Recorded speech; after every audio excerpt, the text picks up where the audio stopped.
Assalamualaikum, saya Idi. Jangan lupa subscribe, like dan komen cerita misteri seram dan sejarah. Kita mulakan dengan solawat. Allahumma salli ala Sayyidina Muhammad wa ala ali Sayyidina Muhammad kama sholaita ala Sayyidina Ibrahim wa ala ali Sayyidina Ibrahim wa barik ala Sayyidina Muhammad wa ala ali Sayyidina Muhammad kama barakta ala Sayyidina Ibrahim wa ala ali Sayyidina Ibrahim fil alamin innaka Hamidun Majid. Misteri Naga Tambuakar Sabah. Seluruh dunia mempunyai kisah naga tersendiri. Ada yang mampu terbang, hidup di udara, hidup di darat, dan di dalam hutan. Ada pula naga yang hidup di air.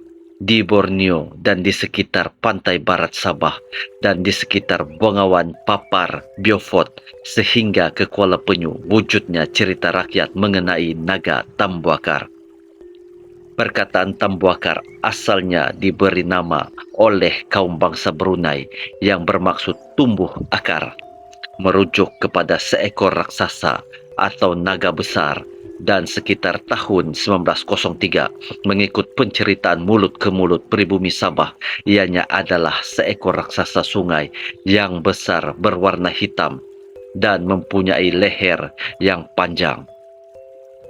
Cerita mengenainya sudah lama tersebar, terutama selepas pembukaan tapak-tapak baru akibat penjajahan Brunei ke atas pantai barat Sabah, yang mana ramai pribumi dan orang Brunei mendiami pesisir pantai dan sungai untuk bekalan air. Mengikut penceritaan dari mulut ke mulut, berbagai bentuk dakwa selain seperti leher panjang dan mempunyai kaki serupa sirip. Ada yang mengatakan ianya seperti seekor ular besar yang menyerupai naga. Tambuakar versi orang Brunei Sabah. Nama Tambuakar diaktakan diberi oleh kaum bangsa Brunei Sabah yang bermaksud tumbuh akar. Nama ini diberikan atas penemuan seekor raksasa atau naga air misteri yang besar, dan ini berlaku sekitar tahun 1900 di sebuah kampung di Papar, Kampung Benoni. Legenda terkenal Tambuakar yang selalu diperkatakan berasal dari tempat ini. Cerita populer mereka di sini menceritakan raksasa ini adalah jelmaan 16 ekor patu sejenis itik ataupun angsa yang telah masuk betapa ke dalam gua akar kayu ara dan merupakan haiwan separuh akuatik, separuh darat, makhluk yang berasal dari dalam air dan juga boleh hidup di atas daratan.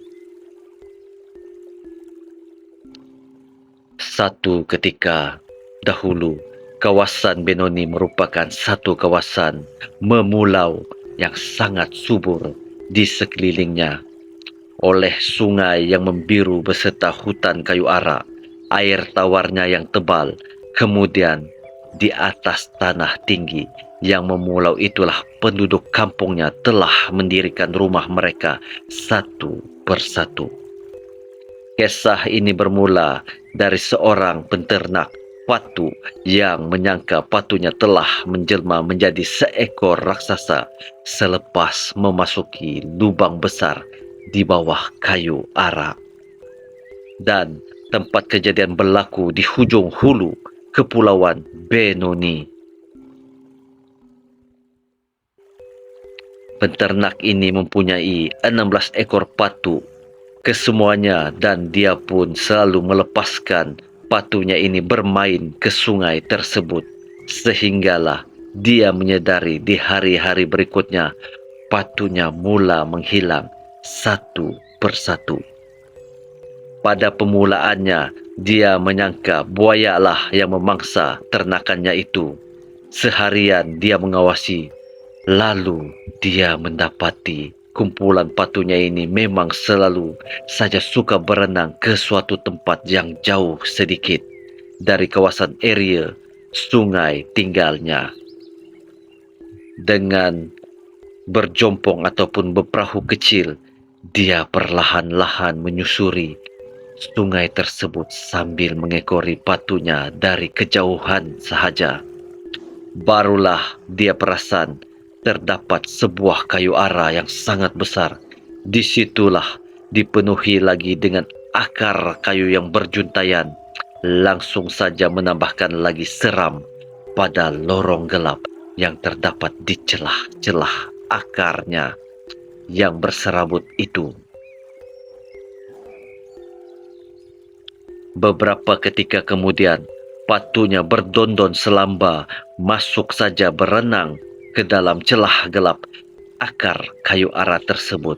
Kemudian kembali keluar dari tempat tersebut secara bersahaja, tapi berkurangan seekor. Seolah-olah itu yang terjadi selama ini, dan persoalan di kepala peternak tersebut hampir terjawab selepas menyaksikan peristiwa itu. Tapi dia masih lagi tidak tahu apakah gerangan haiwan aneh yang suka membaham secara senyap-senyap sahaja di sebalik akar kayu ara tersebut. Dia pun kembali lalu menceritakan hal itu kepada orang kampungnya.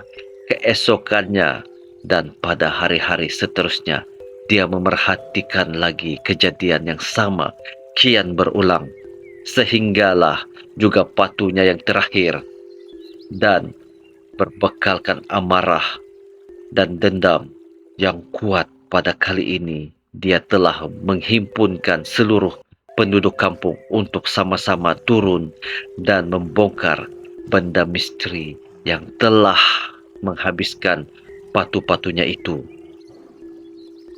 Berbekalkan senjata masing-masing, mereka berkayuh menuju ke tempat tersebut sambil memerhati suasana sekitar yang tidak kurang seramnya. Berhutankan kayu ara itu, mereka pula mengepung kawasan tersebut dan semua arah sebelum melakukan langkah was-was yang tidak kurang takutnya ketika cuba menghampiri lubang besar dan luar biasa tersebut. Akhirnya, beberapa orang pemuda yang berani tampil berdepan lalu mengambil langkah untuk memasuki sambil mencucuk-cucukkan bujak ataupun lembing di dalam lubang gelap yang nampaknya seperti tiada penghujung itu. Mereka meraba-raba perlahan-lahan menggunakan parang mereka sambil cuba mencapai jauh ke dalam lagi dan mendapati airnya sungguh tidak kurang dalamnya juga, sementara yang lain masih lagi menunggu di luar bakau tersebut. Dalam keadaan yang sunyi sebentar saja, itulah kemudian kedengaran bunyi deruan suara yang sangat kuat bercampur lagi dengan suara jeritan pemuda yang siap masuk ke dalam. Itu pantas kembali bergegas keluar pula dengan wajah yang terkejut dan ketakutan, dan berteriak, "Tumbakar, tumbakar, tumbakar!" jeritan orang-orang tua lain yang melihat dari luar mendapati perubahan kocakan air dan tanah yang bergolak naik dan turun itu. Dalam perasaan taksub bercampur keheranan, tiba-tiba muncul sebatang leher yang panjang dari dalam air tersebut. Badannya berbulu dan giginya tajam. Ia juga adalah haiwan yang paling besar sekali pada waktu tersebut. Terkejutlah seluruh penduduk kampung yang menyaksikannya sendiri. Haiwan ini ada yang mengandaikan bahawa patu-patu tersebutlah sebenarnya sudah menjelma menjadi raksasa tersebut selepas bertapa masuk ke dalam gua tersebut. Raksasa itu kemudian berjaya ditewaskan dengan kemahiran melembing yang dimiliki oleh orang-orang ketika itu. Ianya perkara biasa pada zaman tersebut. Kemudian, binatang raksasa inilah yang mendapat nama sebagai legenda Tambuakar yang difikirkan bertukar dari cantuman 16 ekor patung tersebut. Ditambah lagi keluarnya pula berasal dari pohon kayu ara yang lebat tebal itu. Cerita ini disampaikan turun-temurun di kampung Benoni sehingga ceritanya menjadi semakin kabur tanpa mengetahui lagi rupa bentuk sebenar raksasa Tembuakar ini sehinggalah lewat awal tahun 70-an. Cerita sampai di sini saja. Jangan biarkan hidup Anda diselubungi misteri. Teruskanlah kehidupan Anda. Ada salah dan silap, saya minta maaf. Terima kasih. Assalamualaikum warahmatullahi taala wabarakatuh.